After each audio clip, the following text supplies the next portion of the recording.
সকলোকে নমস্কাৰ জনাই মই পল্লবিকা দেৱীয়ে মোৰ চেনেল পল্লবিকা নাথলৈ আপোনাক আৰু আপোনালোক সকলোকে স্বাগতম জনাইছোঁ। এতিয়া ৰাতিপুৱা সময় 5:30 হৈছে। আমি আজি অকণমান সোনকালেই উঠিলোঁ। সকলোবোৰ মই বুলিয়ে নহয়, এয়া দেখিছে নহয় টিকলু উঠিছে। টিকলু পুতি নমস্কাৰ কৰি দিয়ে। এইয়া চাওক নমস্কাৰ কৰি দিছে। ই ৰাতিপুৱা শুৱাৰ পৰা উঠিয়ে জেঠুকৰ ওচৰলৈ আহিব আৰু এতিয়াও আজিও এনেকৈ সি জেঠুকৰ ওচৰলৈ আহিছিলে, আহি মোৰ ওচৰতে ৰখি গ'ল মই এয়া কৰি থকা দেখি।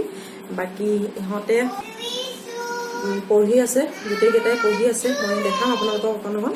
আৰু ই এয়া শুৱাৰ পৰা উঠি পাউডাৰ টেমা লৈ গোটেই মুখত আৰু পেটত পাউডাৰ লগাই মোৰ ওচৰত উঠি গৈছে। আৰু আপোনালোকক মই মোৰ ভিডিঅ'টো আৰম্ভ কৰাৰ পোনপ্ৰথমতেই মই আপোনালোক সকলোলৈকে ধন্যবাদ আৰু মৰম জ্ঞাপন কৰিছোঁ। আপোনালোকে যদি মোৰ ভিডিঅ'টো চাই ভাল পায় তেনেহ'লে প্লিজ এটা লাইক কৰিব আৰু চেনেলটো যদি ছাবস্ক্ৰাইব কৰা নাই চেনেলটো ছাবস্ক্ৰাইব কৰি ল'ব। আহকচোন তেনেহ'লে আজি মোৰ ভিডিঅ'টো আৰম্ভ কৰোঁ। এয়া চাওক পঢ়ি আছে, মই আপোনালোকক মনে মনে দেখাইছোঁ। যদি আৰু সি গম পায় যে তাক দেখাইছোঁ, সি পঢ়া বন্ধ কৰি দিব। আৰু এইফালে এইটো গণেশৰ মূৰ্তি দেখিছেনে? এইটো মোৰ ল'ৰাই বনাইছিলে। Where did the old birds advise the other birds to? এইফালে ছোৱালীয়ে পঢ়িছে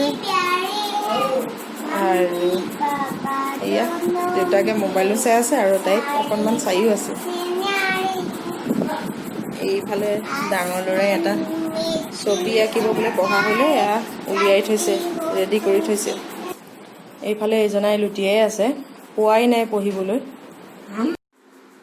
এয়া চাওক বাহিৰৰ পৰিৱেশ। এতিয়া 6:30 বাজি গ'লগৈ, কিন্তু কি ধুনীয়া হৈ আছে এতিয়াও বতৰটো। চৰাইৰ মাত আৰু মোৰ ছাগলীৰ মাতে পৰিৱেশটো এটা ভাল কিবা সৃষ্টি কৰিছে। মোৰ ছোৱালীয়ে বোলে আজি জলপান নাখায়, এতিয়া তাই বেল খাব বোলে। এয়া বেল খাইছে। মোক কৈছে 8:30 বাজিল আৰু এতিয়া জলপান নাখায়, গতিকে এইটোৱেই খাব তাই। এয়া দেখিছেনে? মোকো সুধিছে তাই খাবনে নাখায়। মই যে আপোনালোকক কৈছিলোঁ আজি আমি সকলোবোৰ সোনকালে উঠিছোঁ আৰু গা সোনকালে ধুইছোঁ, এইটো কাৰণ চাওক।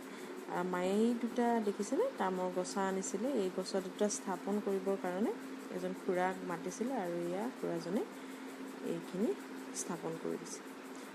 ভোট জলকীয়া অকণমান আচাৰ বনাম বুলি ভাবিলোঁ, গতিকে এইখিনি ঠিক কৰি আছোঁ। আৰু দুপৰীয়াৰ সাজলৈও তিতা কেৰেলা কাটি ৰেডি কৰি থৈছোঁ আৰু গাজ টেঙা দি দালি বনাম, মচুৰ দাইল। আপোনালোকক দেখাম কেনেকুৱা লাগে, আপোনালোকে মোক নিশ্চয় এটা কমেণ্ট কৰি জনাব। তেনেহ'লে আহক মোৰ দুপৰীয়াৰ আহাৰটো ৰেডি কৰোঁ। এয়া তিতা কেৰেলা, এইফালে দুটা ইয়াত পিঁয়াজ আছে, পিঁয়াজ কাটি লৈছোঁ। আৰু এইফালে এইখিনি মচুৰ দাইল তিয়াই থৈছোঁ আৰু এইখিনি গাজ টেঙা। গাজ টেঙাৰ বতৰ, গতিকে খাবই লাগিব। ইয়াত পানী উতলি আছে মোৰ, ইয়াতে দালি বহাই দিম। দালি মোৰ উতলি গ'ল আৰু এইখিনি সিজিবলৈ দি এইফালে মই তিতা কেৰেলাকণ ভাজি ল'ম। খালী তেলত তিতা কেৰেলাখিনি মই বহাই দিলোঁ। এইখিনি ভালদৰে অকণমান সময় লৰাই কৰি দি সিজিবলৈ দি আধা সিজা হওঁতে ইয়াতে মই পিঁয়াজখিনি ঢালি দিম। এয়া পিঁয়াজ ঢালি দিলোঁ আৰু এতিয়া ভালদৰে মিলাই লৰাম।